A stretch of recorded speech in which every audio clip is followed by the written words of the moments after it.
গতকাল ছিল আমার নতুন টিউশনের প্রথম দিন, কিন্তু বড় ভাই সাবধান করে দিয়েছে ছাত্র নাকি অনেক টাউটবাজ, আমি যেন সেইভাবে পড়াই। তো আমি প্রথম দিন টিউশন নিতে গেলাম, গিয়ে ছাত্রকে জিজ্ঞাসা করলাম, তোমার নাম কি? তখন সে বলল, স্যার আমার নাম ফটিক, কিন্তু আমার স্কুলের বন্ধুরা আমাকে আদর করে ফটকাবাজ বলে ডাকে। ছাত্রের মুখ থেকে এই কথা শোনায় বুঝতে পারছিলাম ছাত্র আমার 1 নম্বরের টাউটার। আমিও কম যায় না, আমি আমার ছাত্রকে বললাম, শোনো ফটিক, আমি খুব রাগী একটা মানুষ, তোমার মতো অনেক ফটকাবাজ ছেলেদের আমি পিটিয়ে মানুষ করেছি, তাই আমার সাথে কোনো চালাকি করবে না, প্রতিদিনের পড়া প্রতিদিনই শেষ করতে হবে। তখন ছাত্র আমার মুখের দিকে তাকিয়ে বলল, আমি কি আপনাকে স্যার বলে ডাকবো নাকি দুলাভাই বলে ডাকবো? তখন আমি বললাম, দুলাভাই বলে ডাকবে মানে? ফাজলামি করো, স্যার বলে ডাকবে। তখন সে বললো, আসলে 2 দিন পর তো আপনি আমার দুলাভাই হবেন, তাই আগে থেকে ডাকার অভ্যাস করে নিচ্ছি। তখন আমি বললাম, দুলাভাই হবো মানে? তখন সে বললো, স্যার আমার 3 বোন, 2 বোনের বিয়ে হয়ে গেছে, কিভাবে হয়েছে জানেন?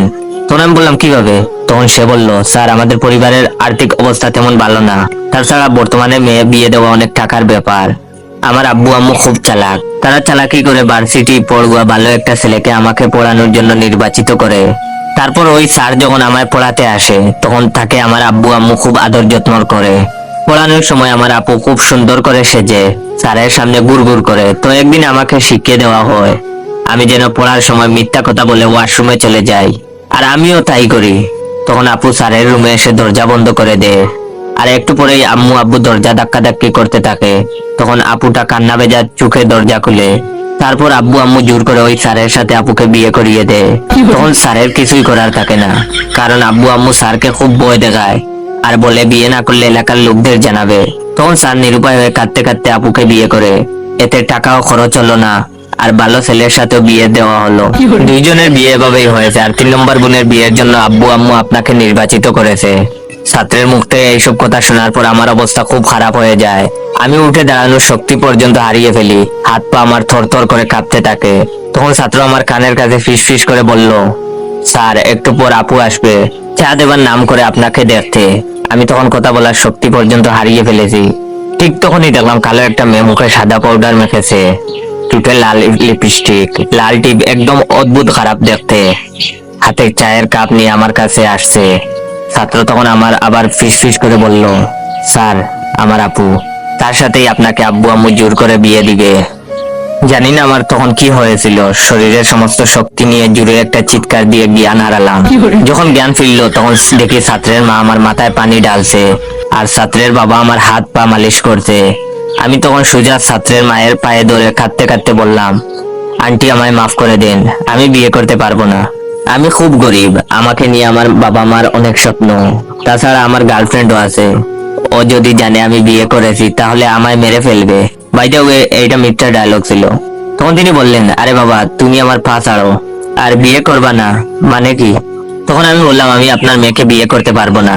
ছাত্রের মা আমার কথা শুনে একদম চমকে গেলেন। তারপর আমাকে সোফায় বসিয়ে বললেন, আমার মেয়ে মানে?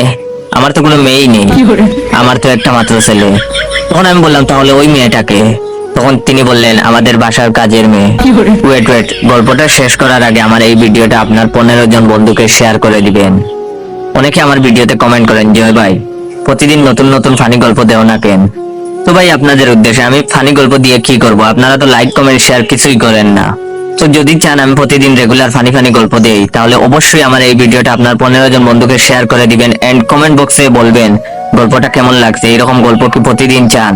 যখন আন্টি বললেন ওই মেয়েটা ওনাদের বাসার কাজের মেয়ে, এই কথাটা শোনার পর আমার মাথায় আকাশ ভেঙে পড়লো। শেষে কিনে এই পিচ্চি ছেলে আমায় কাঁদিয়ে ছাড়লো। আমি তখন ছাত্রের মাকে বললাম, আন্টি ফটিক কোথায়? তখন আন্টি বললেন, ফটিক কে? আমি বললাম, আপনার ছেলে। তখন তিনি বললেন, আমার ছেলের নাম তো পিয়াস, আর তুমি অজ্ঞান হবার পর পিয়াস যেন কোথায় গেল। আমার মাথায় তখন জিম জিম করছে, এই ছেলে তো মহা টাউটার, এই বয়সে যেরকম টাউটারি করে বড় হলে না জানি কি কি করে। আন্টি তখন আমার মাথায় হাত রেখে বলল, বাবা তোমার মনে হয় আজ শরীরটা খারাপ, তুমি বরং আজ চলে যাও, কাল থেকে না হয়ে এসো। আমি রাস্তা দিয়ে হাঁটছি আর ভাবছি, সারা জীবন আমি মানুষদের সাথে ফটকাবাজি করেছি, আর আজ কিনা আমার হাঁটুর বয়সী ছেলে আমায় কাঁদিয়ে ছাড়লো। বেঁচে থাকতে এই মুখটাও ওই ছেলেকে আর দেখাবো না।